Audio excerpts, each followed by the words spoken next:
Hello and welcome to Dating for Beginners on how you can change your password in the next step. So if you are new, subscribe and press the notification bell icon so you don't miss any upon further videos. Now let's get started with the tutorial. So firstly, you need to download the Hex app, which is available in both Play Store and App Store. And when you have successfully downloaded it, you just have to click on the Hex app and the interface will be shown. And when this interface is shown, on the top left corner, there is a button or icon of the picture. So you just have to click on there.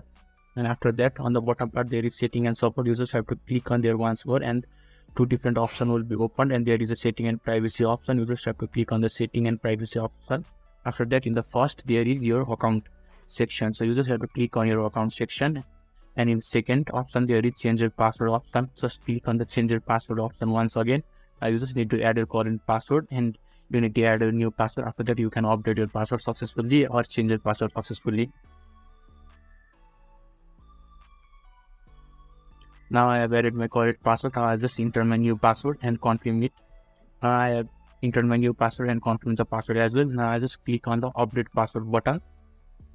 I have clicked on it and as you can see, my password has been updated successfully. So this is how you can easily change your password on the Hex app. So if this video was helpful to you, give a thumbs up. Thank you.